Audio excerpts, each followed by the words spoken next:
Visit तो मैं सारे हॉस्पिटल्स का करूँगी, लेकिन सबसे पहले हमने ये वाला हॉस्पिटल चूज़ किया है और इनसे जानकारी ली है। जो हमारे यहाँ पर प्रिंसिपल साहिबा हैं और जो भी HOD हैं या MS है, उनसे जानकारी ली है कि कुछ इमरजेंसी में कोई चीज़ और नीड तो नहीं है, क्योंकि आप देख रहे हैं कि फ्लड लाइक सिचुएशन है।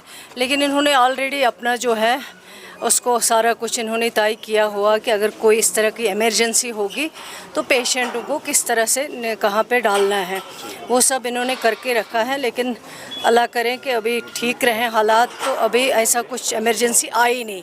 लेकिन अगर खुदा न खास्ता आई तो इन्होंने सारी तैयारी कर ली है। मेरे आने का भी यही मकसद था कि अगर गवर्नमेंट को कुछ और करने की ज़रूरत हो ताकि पेशेंट्स हमारे ठीक रहें, उनको बेटर पेशेंट केयर मिल सके, कोई मुश्किल ना आ जाए उनको। मैडम फ्लड जैसी सूरत हाल बनी है, उसके लिए गवर्नमेंट क्या कुछ प्रिपरेशन कर रही है? गवर्नमेंट को जो करना है वो ऑलरेडी कर रहे हैं, लेकिन फ्लड लाइक सिचुएशन या फ्लड आना ये तो अल्लाह ताला के हाथ में है, ये सरकार के हाथ में नहीं है। आप देख रहे हैं जम्मू साइड में किस तरह की बुरी कंडीशन है इस वक्त, लेकिन फिर भी यहाँ अल्लाह ने रहम किया है कि बारिशें बीच बीच में बंद हो गई। अगर नहीं होते तो काफ़ी ज़्यादा नुकसान का सामना यहाँ भी करना पड़ता। तो अब हॉस्पिटल्स जो हैं ये हमारी प्रायोरिटी हैं, सरकार की प्रायोरिटी है, क्योंकि जो पेशेंट्स यहाँ होते हैं उनकी देखभाल करना, उनको सेफ जगह पहुंचाना अगर उस तरह की कोई सिचुएशन हो, तो इसलिए मैं यहाँ आई थी। यहाँ अब सबसे बात हो गई है, लेकिन फ़िलहाल अल्लाह का शुक्र है अभी सब कुछ ठीक है। तो कुछ हॉस्पिटल जो है LD के अलावा ज़ैर आब आ गए हैं, जैसे अनंतनाग का GMC है या पेरिफेरीज में, तो वहाँ पर क्या इकदाम उठाए? GMC के बारे में मुझे रात में ही पता चला। मैंने डिस्ट्रिक्ट डेवलपमेंट कमिश्नर से रात को 12:30 बजे मेरी बात हुई थी। मैंने उनको कहा था तो उन्होंने ऑलरेडी अपने जो भी उनको तैयारी करनी थी वो उन्होंने ऑलरेडी की थी कि जो उनका फर्स्ट फ्लोर पे जो पेशेंट्स है उनको रात में ही उन्होंने डायरेक्शंस दे के रखी थी। मैंने उनको कहा है कि उनको आप शिफ्ट कर दीजिए, तो उन्होंने रात में ये जो है काम कर दिया था।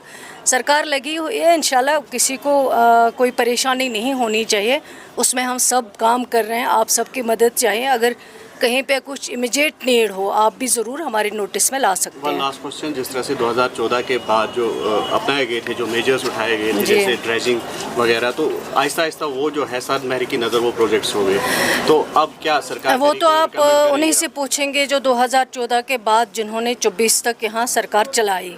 हमने तो नहीं चलाई, हम तो अभी 8-9 ही महीने हो गए, लेकिन 9 महीने में जो हमने किया है, जो पॉसिबल हो सकता था वो हमने इक़्तिदाम उठाए हैं। और आगे जो भी करना होगा, क्योंकि नेचर के साथ यहाँ लोगों ने बहुत खेला है। अगर आप नेचर के साथ खेलोगे तो नेचर वापस आपके साथ खेलता है, और यही हालत होती है जब ये फ्लड्स की सिचुएशन हो जाती है, फ्लड आ जाता है।